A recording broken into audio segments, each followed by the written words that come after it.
Hey there, emerging expat! You're tuned in to Let's Move to Portugal. I'm Victoria from Expats Everywhere's podcast, and I have the distinct honor of bringing you, YouTube travelers, and our resident of Portugal experts, Expats Everywhere's Josh and Kalie. Each week they'll inspire, they'll educate, and they'll accompany you on your journey to Portuguese residency. This week on Let's Move to Portugal, Josh and Kalie compare their travels in Kuala Lumpur with life in Portugal, exploring family travel, cultural contrasts, food experiences, and the unique challenges of expat living. Hey expats and travelers alike, welcome back to the Expats Everywhere presents Let's Move to Portugal podcast. Kalie. No, I'm going to ask you first. We're not going to be talking about Portugal as much today. I thought you were going to ask me how you doing. I was going to ask you. No, how are you doing? You go first. I'm good. I'm ready to sit down and have this conversation about how things went in Kuala Lumpur and talk about Malaysia in general, comparing it to Portugal, because I think we always like to make comparisons as we travel. We are certainly wanderlusty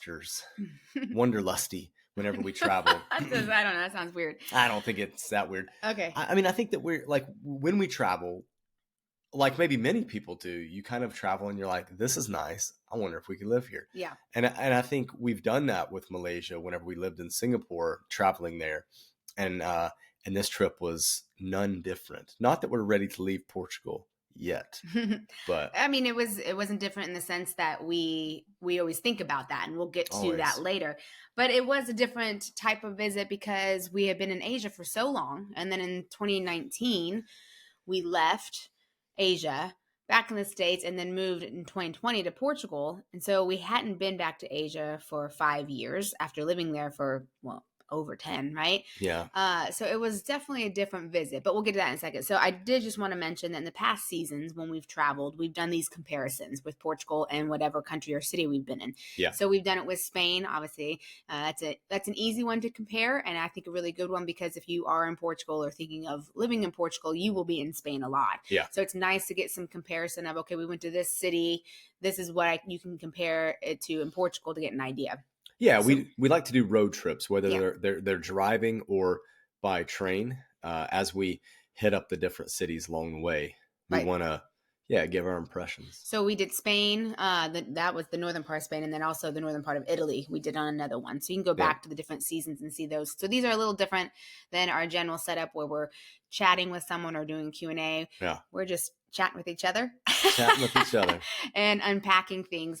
It's like a weekly welcome, but it's going to be 40 minutes long. Yeah, maybe 40 minutes. I don't know. Yeah, the way we get talking is probably, we'll have to monitor the time. Yeah. So let's go ahead then and compare. We're going to do Portugal with mainly, let's do KL, but we'll do a lot of Malaysia. Like we'll talk a little bit about Malaysia because when we did live there, we went to a lot of different places. Yes. So even if you've never thought about moving to that part of the world, which you should consider it. Yeah, but you maybe want to visit. So we want to give you Definitely of a look into what that would be like. Well, let me set the scene. Okay. I think this is important. I think this is especially important because the demographics that we can see, the listeners on the channel tend to be 45 plus. So Malaysia is not known to be a hot spot among like the 20s and 30s. Right? That would be Thailand's probably. Thailand, yeah. Bali, Indonesia. Although we do know someone who moved from Portugal to Thailand. We do. Portugal wasn't they weren't interested and they went to Thailand. Okay, but anyway. Yeah, I mean, you definitely digressed, but not for long, thankfully. So all that to say, we had this trip planned out to go with my father, who retired last year, and started his kind of retirement journey. And then my stepmom, who is not retired, and I would say significantly younger than him. Yeah, you can say that because she definitely is. So Mary Lou's in her... She's like 13 years younger than him, I think, right? So that late 50s? Late 50s. My dad is 71. He turned 71 on the trip. On the trip. Fun. That's right. Yeah. That's right. You're right. Okay, so... Back to it. They never came to visit us when we were in Singapore. So we lived there for 4 years in that part of the world. But I think because he was working and it was so far and they don't travel too much, so they had never visited. So yeah, I think for most Americans, it is a difficult ask to get to Asia. Well, especially that part. That's what I mean. Yeah. Well, and No, depending I on mean, where like, you're coming from too, because I mean, if you're yeah, if you're West West Coast it's and you're going to easier. Japan, let's say, It's okay, easier. it is a long flight, but Yeah. and there are a It's lot of much direct easier. flights and stuff. It's Yeah. much easier. If you're East Coast and you're going to like Southeast Asia, Yeah. it's far. No, totally agree.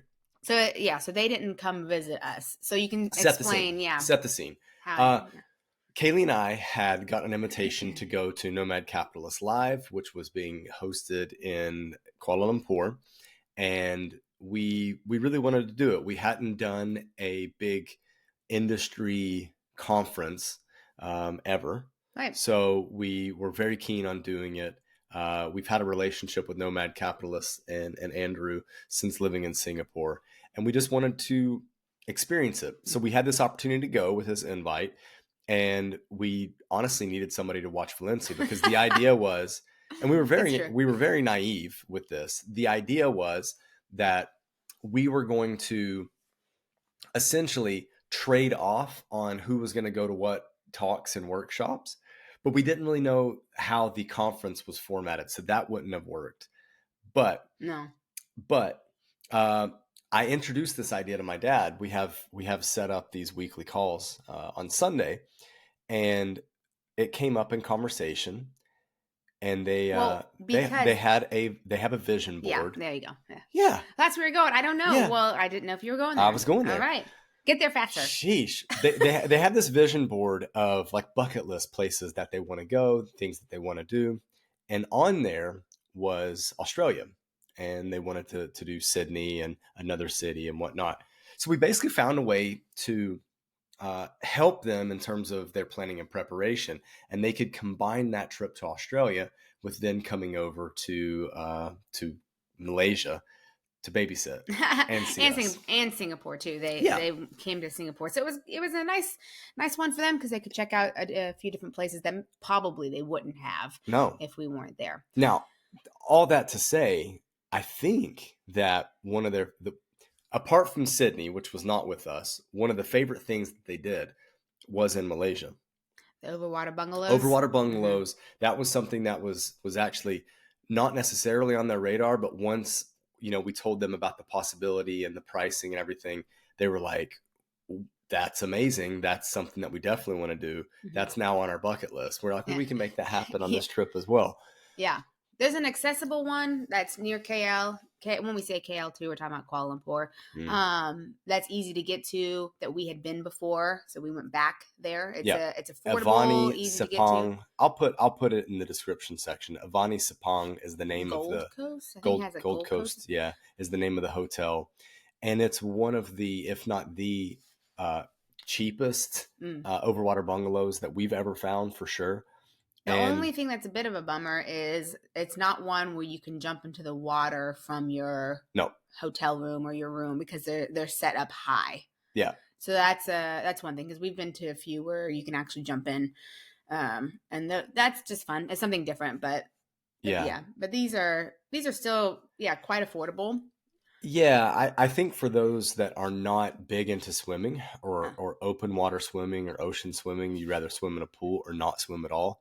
This is the perfect one. Yeah. Because price wise, and then what it offers in terms of just having the water around you and that the peace that brings, it's perfect.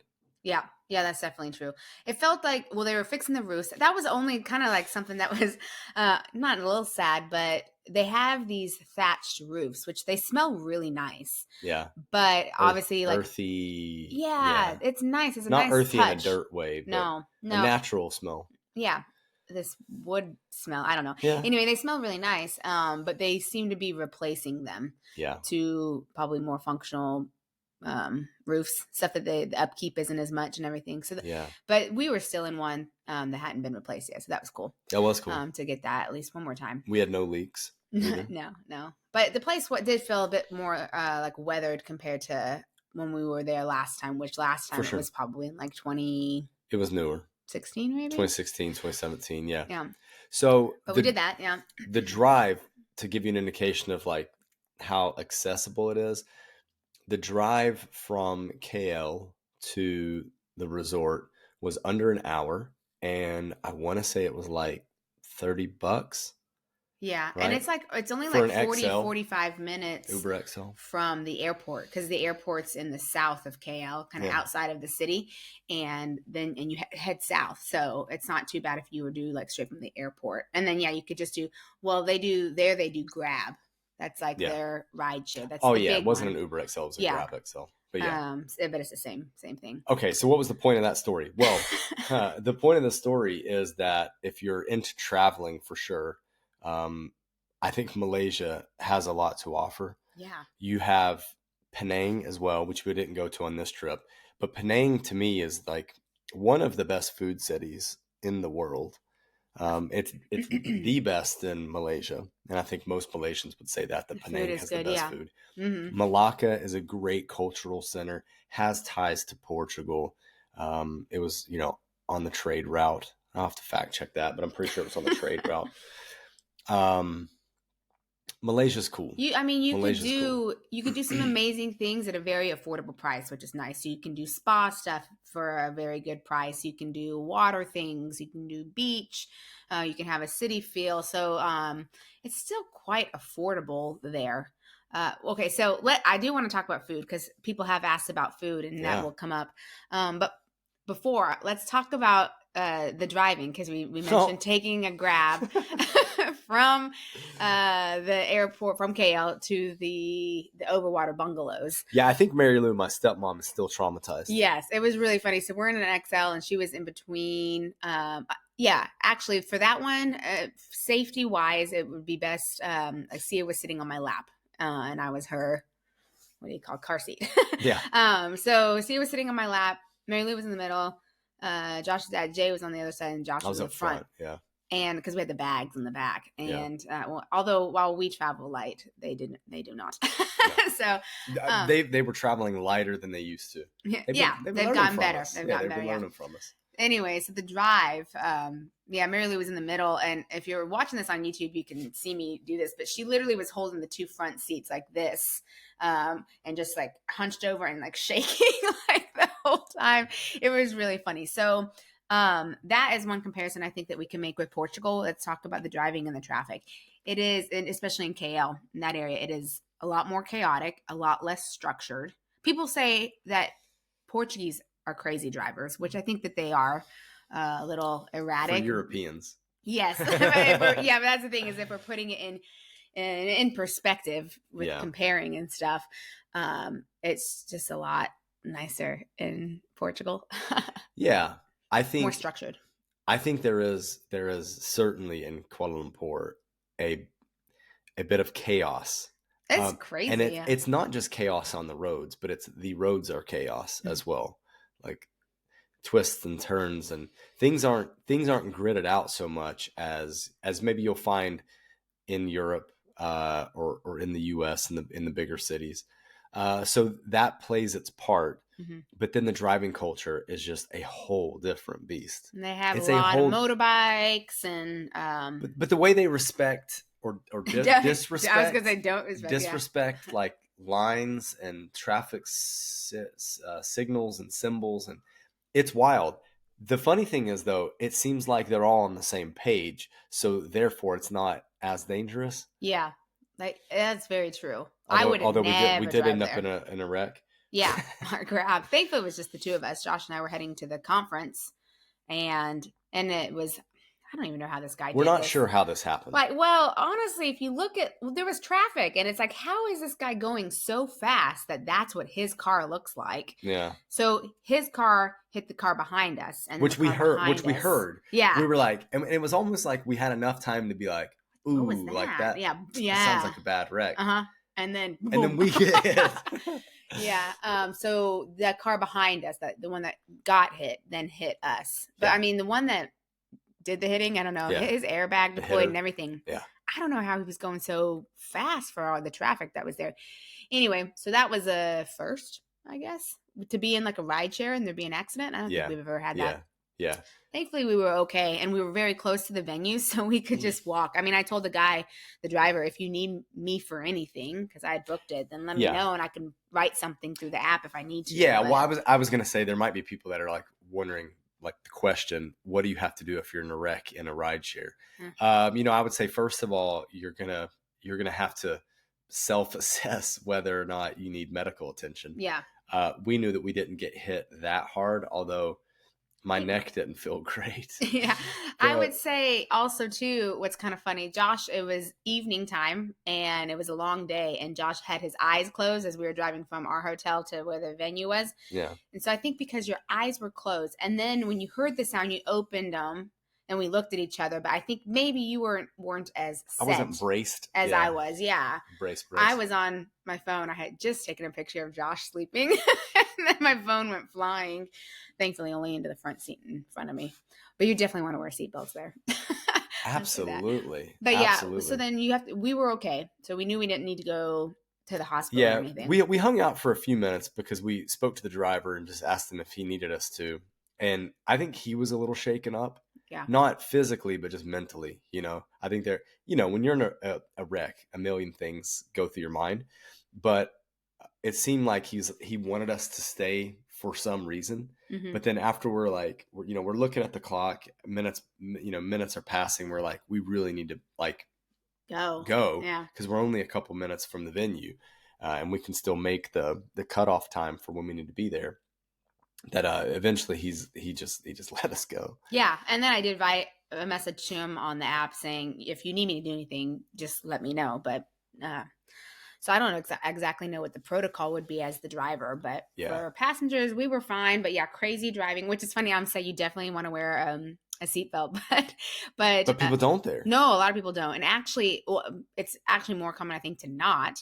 And so then the seatbelts will be kind of like jammed, or like the buckle, you can't get it. Yeah. That happened to your dad. Remember, he was freaking out. He was not happy. Yeah, this was the last car that we were taking, actually, right? We were heading to the airport. We were heading to the airport. We needed to get there. We're running a little late. The one seatbelt in the back was like stuck because they had moved the back seat, I guess, to let someone else in, whatever. And all the way in the but back. Essentially, the buckle was trapped. Yeah. And oh man, he was just tugging out. At it. Oh, he kept the door open, and the driver was like, are we ready? Are we ready to go? And I was like, Jay, just get in and try to pull it, because we got to go. And I think the driver was even like, no one ever uses it. Yeah, he's like, no one's used that thing in years. Stark difference when we get to Singapore, which we will talk about that too. But I even told your dad, Mary Lou, that it will be very different in Singapore. But we, even with the seatbelt stuff and the booster for SIA and everything, they had all that stuff because that's different. But we'll talk about that. Yeah, Singapore, when you're driving down the road, it feels like you're driving on a cloud. You know what I mean? It's very mellow and relaxing and chill. Yeah. But then in KL, it's like you're driving through a thunderstorm. Yeah. It's a bit crazy. So if you go there, do not plan on driving. I wouldn't drive anywhere in Malaysia, honestly. No, but you know what? I think that's a little unfair because I think outside of the cities, we've known people to rent cars. And I guess so. And motorbikes too. And motorbikes and whatnot. We're not motorbike people. And we haven't heard of people having issues there. I think that you have to be very defensive when you're driving there. Be very aware. Don't act like you're driving, in your hometown back in the States or whatever. Yeah, it will be different. Yeah. That's right. I wouldn't want to do it. So that's traffic aside. Yeah. Driving, not good. Yeah. D. A D? Oh, D. Okay. The good thing about, I will say this, the good thing about driving there or ride shares, very, very affordable. Yeah. Very affordable. Drivers are always around, so easy to you get. Shouldn't get stranded anywhere. So that's nice. Yeah. And I mean, honestly, they do have public transportation, but it takes, KL is so big and sprawling. It just takes way too long on their metro to get anywhere. So it's why would you not just get a car? Anybody who has a couple bucks to spare to spend extra on ride shares versus trying to, especially if you're traveling with a party of 2, 3, or 4, if you're okay, spending a couple extra bucks on transportation, definitely get a ride share versus trying to navigate the bus or the metro system. Time wise, you'll save so much time. It will take double, triple the amount of time it takes if you do it via bus or metro versus taking a car. Even with all the traffic. It's silly. Even with all the traffic, driving is faster. compared to Absolutely. their metro. I think we've taken the metro once in KL ever Yeah, it's not out really of worth out it. of our, I don't know how many visits, probably a dozen visits at this point. Yeah. So I guess some comments about the food. Yeah. I love it. I mean, I love the variety of. I will get to one thing I didn't love, but the variety of Asian food that we were able to get, but also the availability of Western food was better than I think here.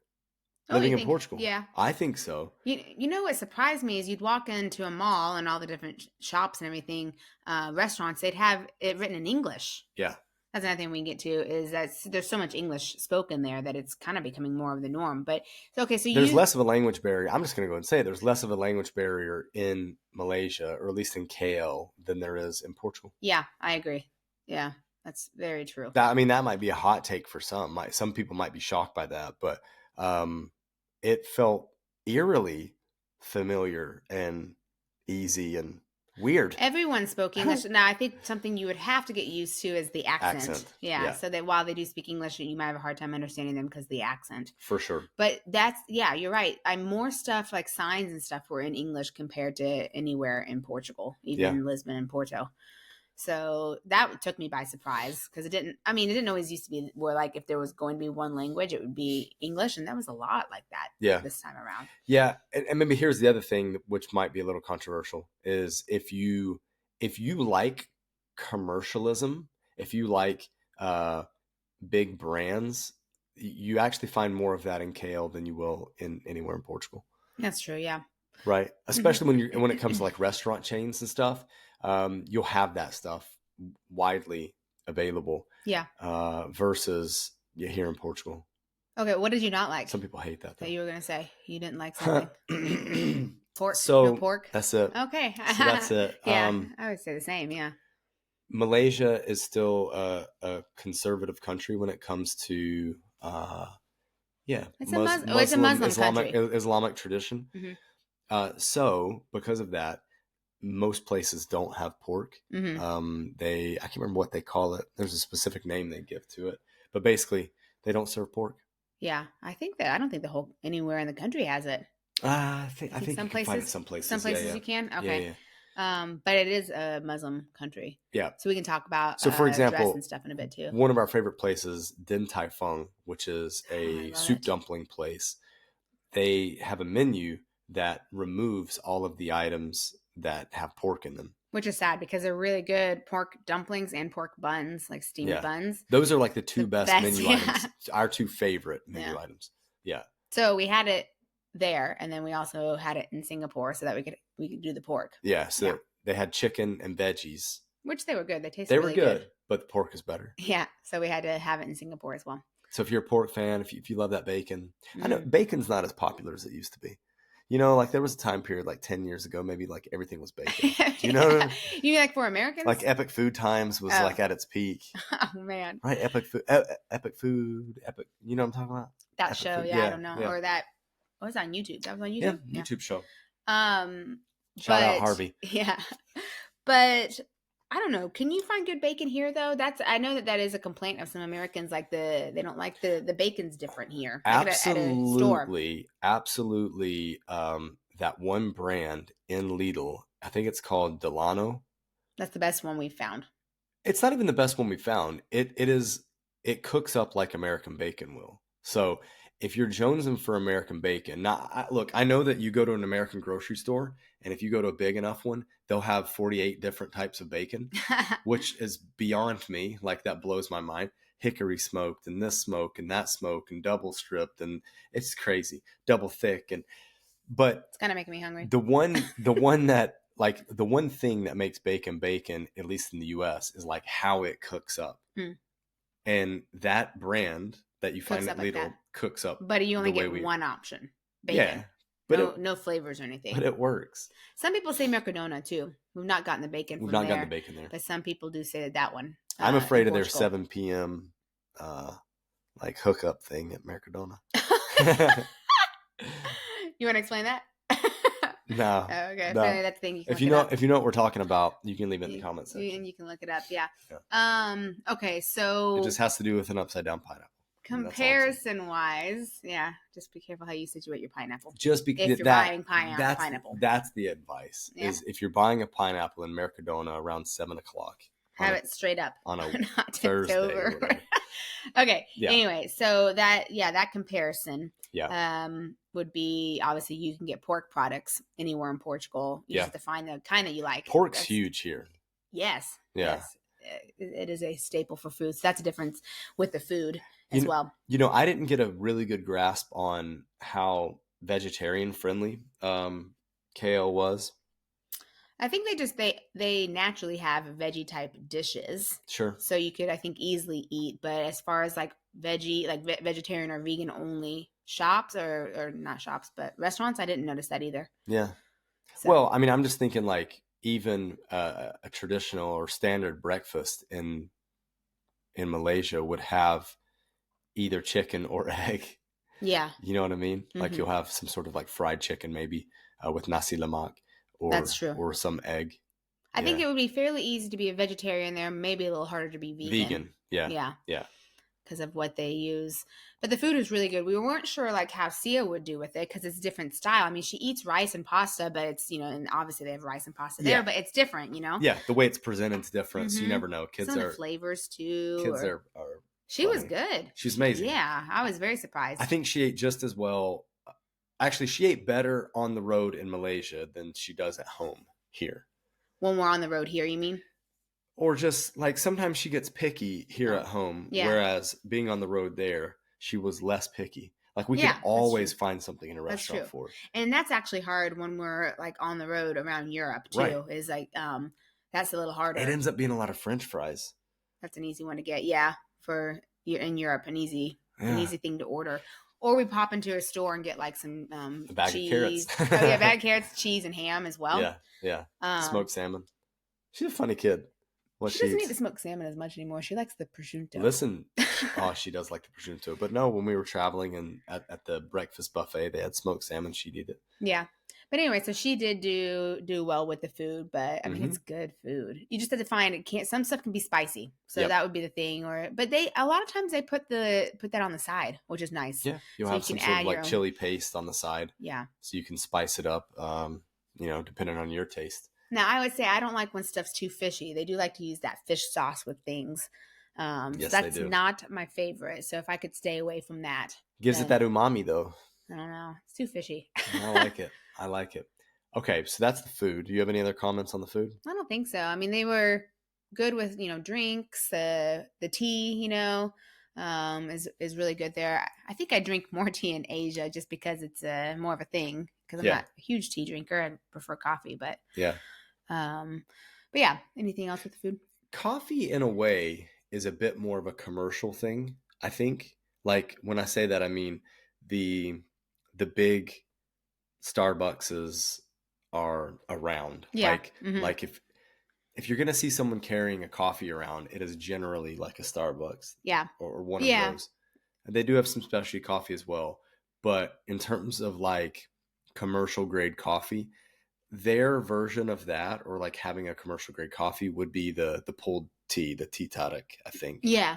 Right. Which that's good too. Tea tadak is tea, black tea, I believe, sweetened condensed milk, and evaporated milk, maybe something like that. That's another thing you got to get used to. That type of drink, which is in Southeast Asia, where they put the sweetened condensed milk in it. It's good though. It's different, but I don't think you can get anything like that around here.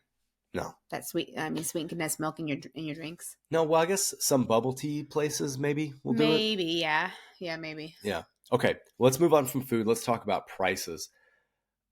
For sure, from when we lived in Singapore going to Malaysia, the price difference was stark, and it was so much cheaper in Malaysia. Mm-hmm. Now, this time going, the main thing I noticed that was so much cheaper was food. Yeah. Food. Like it's still cheap. Transportation-wise, comparing it to Portugal, was pretty similar. Yeah, actually, to get like a Grab compared to a Bolt or Uber, especially in Porto, Still, I mean, Lisbon's a little higher, but in Not Porto, that much. not though, that much. But it's Yeah, pretty comparable. Yeah. it's actually really similar because when you leave to a different European country, it's like that's a huge difference that you see with the ride shares compared to Portugal. So yeah, that would be comparable. Yeah. Ride share, yeah. But you're saying that the food was much cheaper. I felt that way. Yeah, I felt probably like for more variety too. Yeah. So while and I'm trying to make comparisons between like if we go out to eat here at like a restaurant and not a real humble like local restaurant that has economical meals, but like let's say mid-tier restaurant, right? Yeah, it was much cheaper. Yeah, like 50% cheaper. What about shopping? But hold on, if you do want 50% off in Portugal, you got to get on the fork. Oh, Josh loves the fork. It depends, though. I mean, because the restaurant can choose. No, it depends, of course. But if you want to get a discount, then you can go search places that have an offer, and then you just go eat based on that. That's true. That's what I mean. Yeah, that's what we do sometimes. Not just everybody on fork is a discount giver. Right. But you can set your filters to that. And you can make reservations on there, so that's nice too. So you have a spot and you don't have to, if you're worried about the language, you don't have to call and talk to anyone to make a reservation. Kalie loves that. I just love the forks discounts. Kalie likes to avoid speaking in Portuguese. No, that's not true. It's even you're one to speak because Josh doesn't even he doesn't like to talk to anyone on the phone. So I don't like to do it in English. Even when we were in the States, yeah, he when someone I want to order a pizza in English. Yeah. Which that's the thing is people I don't think in the States either do that anymore. You don't have to, you can do it on their website or maybe, they have apps and stuff now too. So you don't even have to talk to anyone to order stuff or make reservations. So yeah, same thing. Okay. So what are some things that you noticed price wise that were significantly less? Oh, I got another one, but go ahead. No, you're right. Food. I didn't notice shopping stuff didn't necessarily seem cheaper. No, it didn't. But they have a lot of high end stuff as well. But honestly, I think this is where Portugal does much better with prices of stuff. And I think maybe because like minimum wage is much lower and just overall cost of living is lower, that the prices of the things here shopping are really good. So like if you're going to go into, let's just say an H&M, which is everywhere, like I'm not going to go to an H&M in Spain because it's more expensive, obviously, unless they're doing sales, but like it's more expensive. Portugal always seems to be better with those types of stores for shopping, I would say. Yeah. Okay. So the thing that popped into my mind when I was thinking about this was healthcare costs. Oh. I think Portugal's is very affordable for healthcare, and Malaysia as well. Mm-hmm. Malaysia has a hospital, a well-known hospital, or what would you call it? Like people go to it. Is it a chain? Is it what would you call it? I don't know what you're going for. The one in KL? Yeah, the one in KL. So there's a hospital where it is focused on medical tourism, whereby you can go there and like literally have your whole body analyzed and get everything done in a day, essentially, or for 48 hours. And then they give you all your results back and they kind of tell you what's what. I want to say it's like $400. It's very affordable to do all that stuff. It's really, really low. Portugal doesn't do anything like that. No, but what I'm saying is like, if you're going to choose to live in Portugal versus Malaysia or Malaysia versus Portugal, both of them have significantly cheaper healthcare costs, healthcare than the U.S. Yeah. Canada. Canada's decent because they do have but you also brought up something that you can do all these checks in a day and it's all quick and they don't have, you don't have to like reschedule anything or not schedule, but like, okay, you need this scan done. So you need to come back like next week or whatever, which happens in the States and it happens in Portugal as well. Yeah. So some of that stuff is a lot slower as opposed to, especially that one in KL, they're just kind of known to be really fast. Yeah, I'm trying to look up prices right now. It's Prince Court Medical Center. Maybe that's what that was what I was thinking. Medical Center would be the thing to call it, right? But I think like you don't just have to do medical. I mean, what's it called? Tourism, medical like tourism. I mean, people just go there on a regular basis because I think their English is really good and it's known to be top of the line, right? Right. Yeah. So. Yeah. Well, yeah, exactly. I mean, we've known people to use it. You go by the facility though, like if you drive by it, it's massive. Mm-hmm. Like it is a proper complex. It's a campus. Yeah. I mean, we didn't need to do any of that stuff. Like we're here in Porto, we're in the public system. So we do get letters that tell us it's time for our checkup. And so we do we do those checks. And then of course for the private, we can also just have our GP check if needed. So we do those regularly anyway. Yeah. So we have like all of our baseline stuff done here and things are looking good. But mainly when things go awry, we end up popping over to COOF, which is the private, like one of the couple private options that you have. Mm-hmm. So that's, we don't really use the public system. We only use it whenever they write us and they're like, hey, as a person registered in the SNS. Yeah, it's time for your checkup. I used it a lot more when Sia was little, but that's also because there's a hospital here that has a kids emergency room. Yeah. And it was, even if it wasn't like a uber emergency, people would go there when you didn't know what was going on with your child. So I used it more, I think. Sia still uses it as well because she gets letters. You know, at her age, obviously, it's like they do a lot more like the vision check and the hearing and dental and all that stuff's included. So we just go to those when we get the letter. Yeah. But we also can check that stuff in private if we need. I feel like we were required to do that here, though. With the kids? With kids, right? I don't know. I don't think you're required because what if someone wants to go through the private? Maybe you have to show proof that you're doing it through the private. Maybe. Yeah. Maybe it's one of those things where they don't want to have a kid fall behind. Yeah. Due to parent neglect. Yeah. Which is nice. Yeah. I don't know if it's required, but I do know the one time. Some people would look at it as like restricting freedom. And I understand that point, but also it's actually nice that the government provides this thing and then they also check up to make sure that like your kid's good, despite maybe you not being a good parent. Yeah. Okay. Yeah. So medical. Medical is one of the things, healthcare costs, one of the things that I noticed and just knew about in general. Well, I was Any other say, pricing things? Well, with the medical, I was going to say we obviously didn't do anything there and we didn't need to, thankfully with that car accident and stuff, we didn't need to, but we did still have travel insurance. Yeah, we did. Just in case. We always get it when we go back to the States because prices are so high. Like if something happens, it could really sink you if you don't have insurance there. Yeah. We don't always have it in other places, but we did have it for Asia this time around since we were gone for 2 weeks and it's far and everything. Yeah, I mean, it was that. And we were also going to Turkey, which Singapore would have been the place where, okay, we would have, if something were to happen there, we would have paid substantially more than if something happened in Kuala Lumpur or Istanbul. Mm-hmm. But what I'll say is I feel pretty confident that the price that we got through Safety Wing in getting their coverage, the name actually escapes me right now. It's like Nomad Insurance or something that it's called.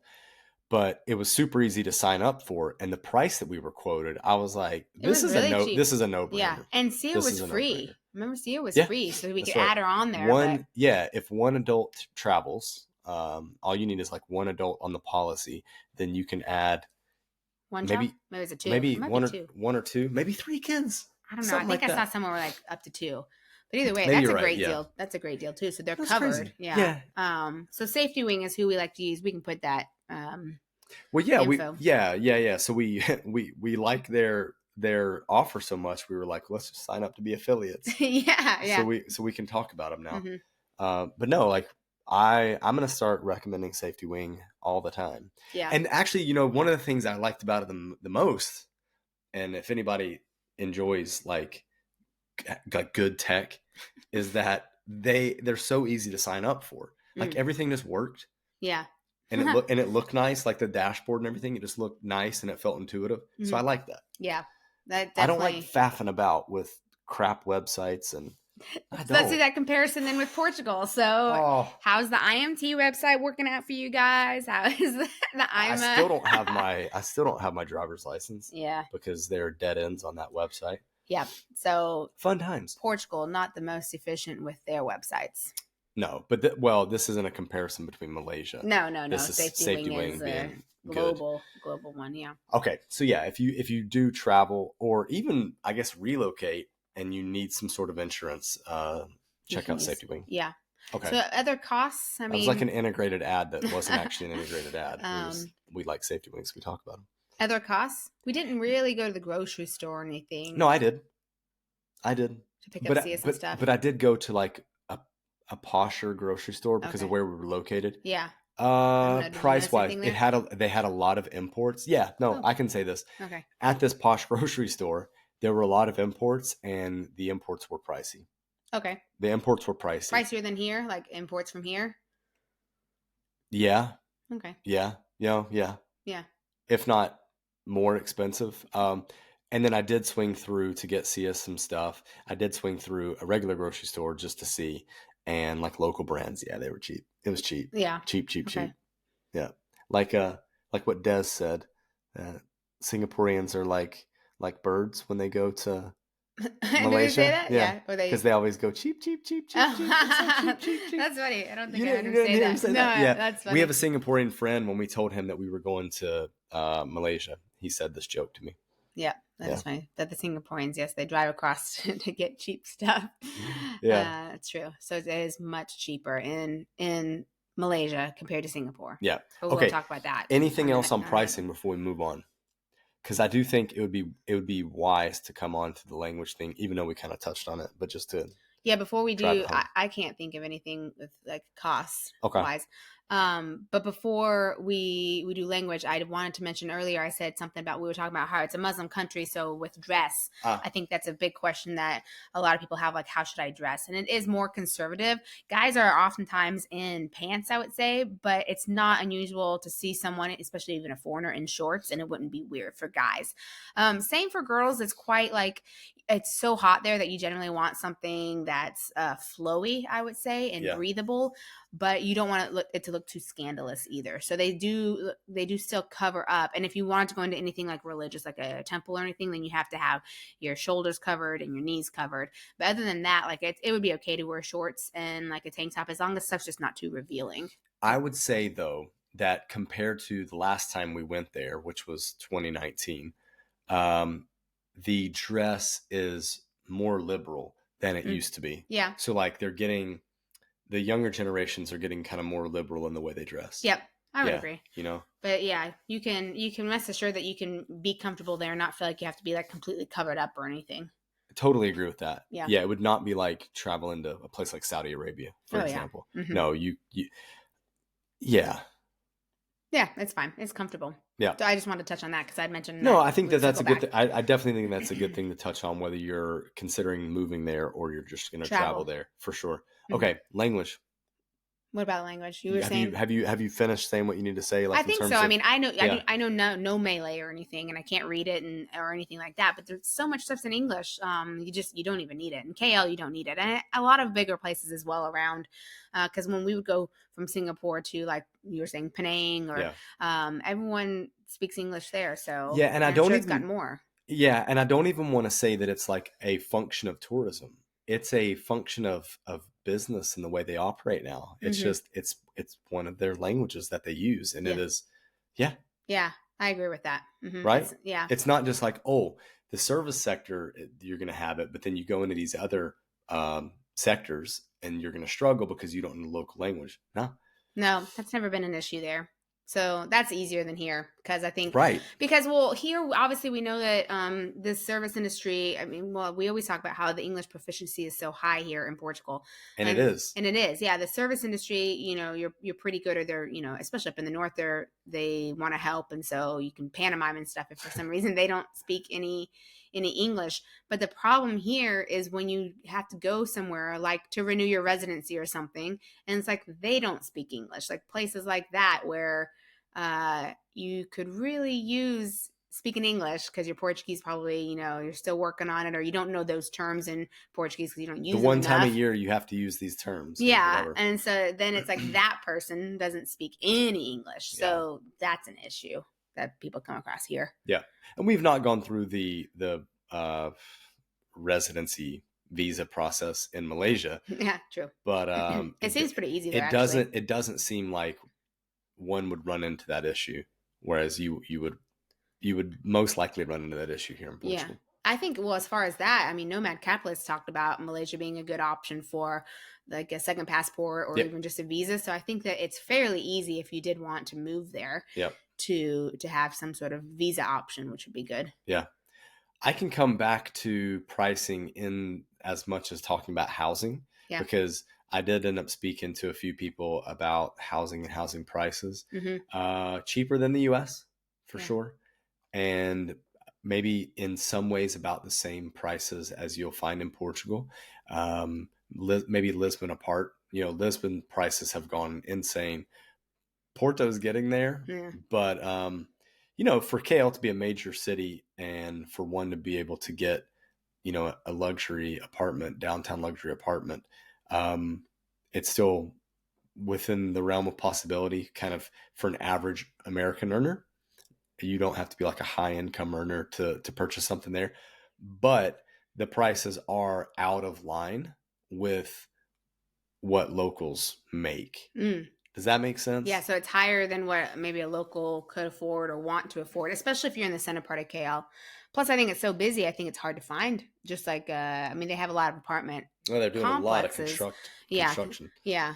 But so maybe they kind of, I don't think they have a shortage the same way that like Portugal has right now. Yeah. But they are doing a lot of construction because there's just a lot of people there. Yeah. But price is more affordable. And then, the one driver was talking about how the affordability of just being outside of KL. So if you are comfortable driving, then you can find a really nice apartment that's just a lot cheaper it's still considered KL, but on the outskirts of like the center area. Yeah. Right. And they've got good international schools and whatnot that you could send your kids to. Also affordable. If you're into that. Yeah. Yeah. I mean, for international schools, yeah, around for international the world, schools, it's not cheap though. It's private school fees for sure. Yeah. Yeah. But, same in Portugal. Actually, Portugal's international schools are affordable as well. Yeah. Compared to international schools in other places. Like, they're not cheap, of course. The problem is they don't pay their teachers. Yeah. That is an issue. I mean, facts. Like we've been in the international school teaching game, and therefore, like we've done our homework in terms of like where the best pay is, the best work conditions, and all of that. And Portugal is like one of the worst. Yeah, they're not very good. Like one of the worst in Europe. Yeah. So quality of education in that regard, I don't know. Like our teachers. That tends to drop though, right? Because you can't recruit the best teachers. Yeah, because you pay them. That's it. Yeah. Like we've worked with some amazing teachers in the international school game, and we know for sure that teachers are motivated by money. Isn't everyone? I mean, I'm laughing. No, Isn't that a thing? Oh. Yeah. I don't know. I don't know how to answer that, but for sure, like in the conversations that we've had with the top teachers, they know their value, and they will move to places that have better facilities that allow them to do their job better, and they'll move to places with better pay. Now, the trade-off at times will be the location that you're in, like the city or country that you're in may not be as nice, but there it is. Yep.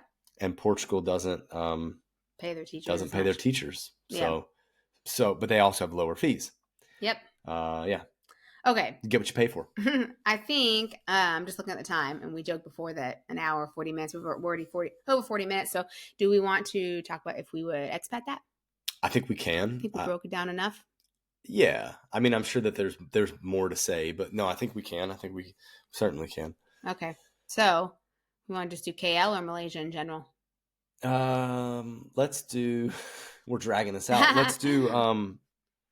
We obviously haven't talked about this. I don't know. We haven't. I don't know. Let's do KL. Well, you know what? I haven't come on to the thing that I hated the most.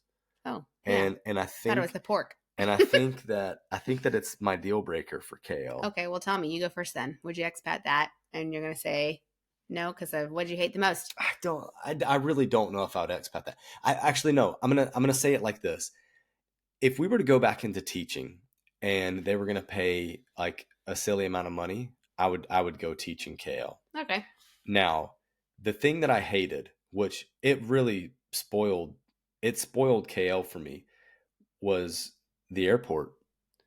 Oh, the airport. It is a nice airport in terms of the facility, the building. Yeah, and the layout.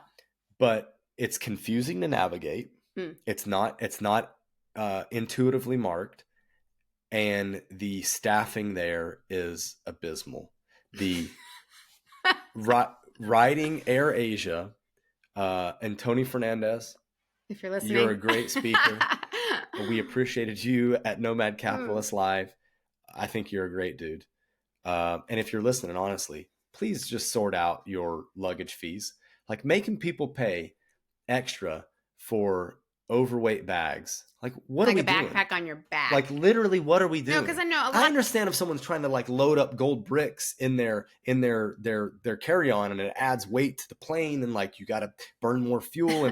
But it's like you have a baggage size limit thing restriction.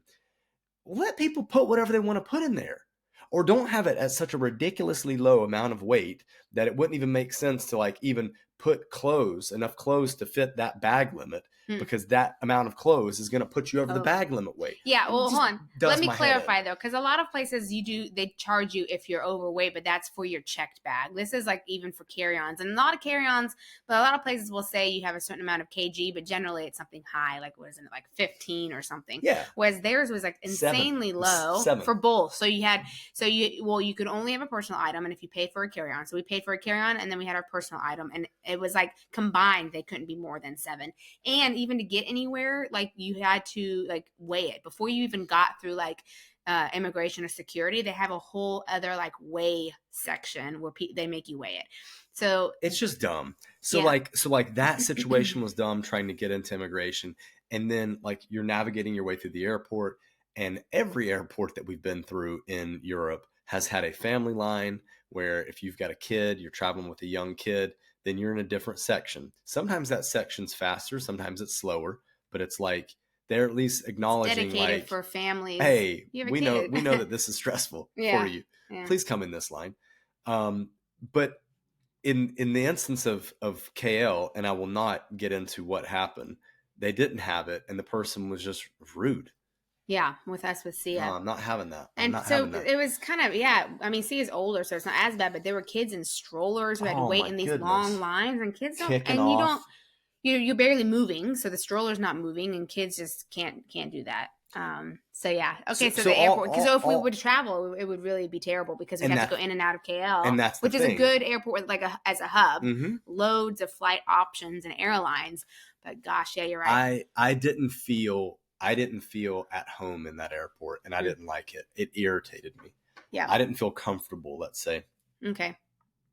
Would you expat that? I would say no, I would not. Ooh, it was just too chaotic. Well, I already thought about it. I mean, I had a chance to think about it while you were answering. No, KL is just too big and chaotic for me. I mean, I think if we did, it would be, like you said, at a certain, like a school, the pay was good, and I'd probably just stay in kind of more of one of those little expat bubbles, because there's like these little expat communities that I think I know the school you're talking about. Well, yeah, so there are good schools, so you could easily stay in one of these areas, and because KL's so big, it's like, why would I go anywhere else when I have everything I need in this little area, and it's more comfortable? Yeah, for sure. Big. For sure. KL has these enclaves that are like, I even spoke to a Malaysian about this, and he's like, yeah, it's great. Like, he liked it. But they have these enclaves that are very self-sustaining, right? Yeah. So it's like you could just literally on weeks live in your little 15-minute community radius. Mm-hmm. And then if you want to like do something different, like on a weekend or something. Dude, I think that's the brilliant thing about KL. Yeah. I'm talking myself back into KL. No, the airport. Well, no, but it sounds, But it is great because KL is a hub for Asia, and it's also a place that will get headlining music acts and sporting events and like big things that if you do need to pop out of your bubble, you can do it. I know. Do it. Like, sounds terrible though. I don't want to be like I'll just stay in my bubble. I don't want to be like that. But it doesn't have to be an expat bubble per se. That's true. It'll be like a bubble of just like your neighborhood community. bubble. Yeah. That's true. Yeah. All right. Well, I think on the next one that we do like this, we'll compare Singapore. So the plan is to do Singapore and then also Istanbul. We're not going to do all of Turkey. We've been to a lot of places in Turkey as well, so we might comment a little bit on that. But we're going to compare Istanbul with Portugal. Yeah. But for now, we'll ask, instead of would you expat that, would you get a hair transplant? or that's a little sneak peek to if you don't know much about Turkey or Istanbul. Teeth implants. Yeah. Yeah. Also something medical, but that's more like cosmetic. Cosmetical. I just made that up. Yeah. You like that? It's a funny one, yeah. That's good. Cosmetical. All right. Well, until next time, let's get moving. Bye. Bye.